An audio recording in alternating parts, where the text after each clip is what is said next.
Hey, it's Mike, and today we're in Elmhurst, Illinois to check out the Elmhurst History Museum, where they actually have a display of It's a Wonderful Life. So follow me as we go inside the museum.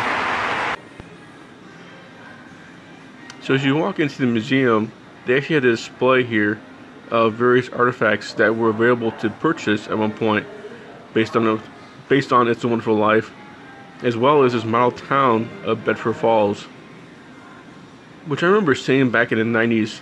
Target used to sell this. I'm not sure if they still do or not, but it's quite neat to see in person.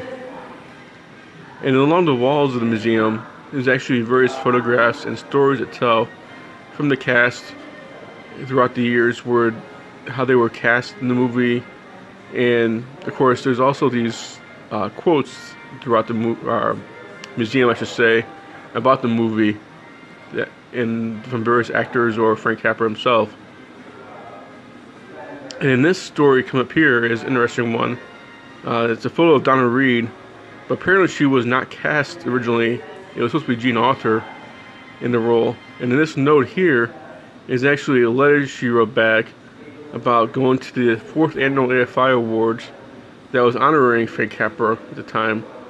And I guess she was living in Oklahoma too. Like I said, this is a note that was in the production notes from Frank Capra about how he wanted Jean Arthur in the role.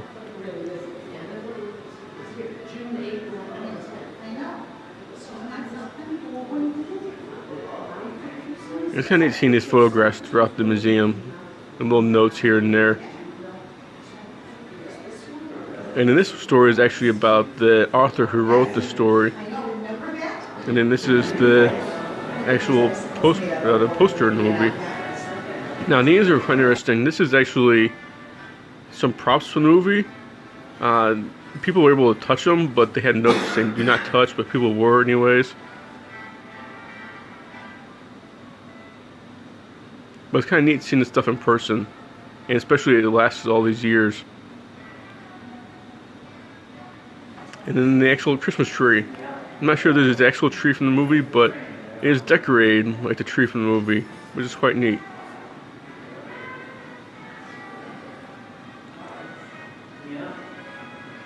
And then they have various stills throughout the museum, including production notes, which is quite neat to read.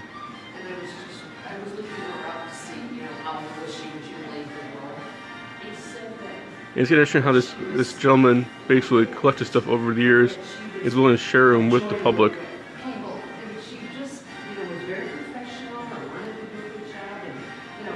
And this is actually a cast and crew photo that they took at the end of the production, which is quite neat that Frank Capra did that. And this is the actual snow that they used. It's called ivory snow, and it just shows that the basically what they used to make the snow in the movie. And apparently Jimmy Stewart hated it because it actually was soap, I believe.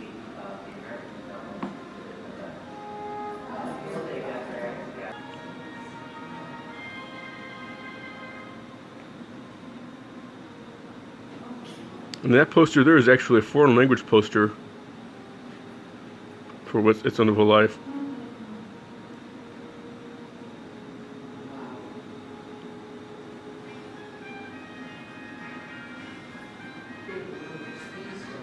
And these are various stills that they release from the studio. And then this is 2 VHS copies of It's a Wonderful Life. And this is when the movie was actually not owned by a studio due to copyright issues. And these are actually letters that Frank Capra actually wrote back to a fan about the movie.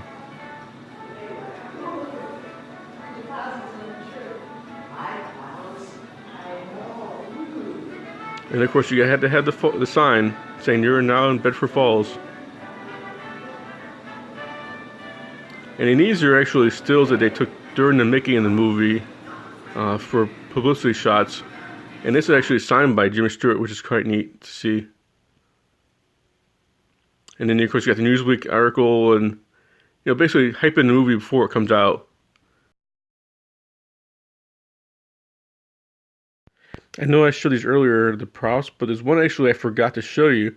That suitcase is actually used by Jimmy Stewart in the movie It's a Wonderful Life, and it does have George Bailey's name on it, which is quite neat to see in person. Well, that was a pretty cool, interesting exhibit they have here at the Elmhurst History Museum. And if you're in the area, I do recommend checking it out. They do have other exhibits throughout the year.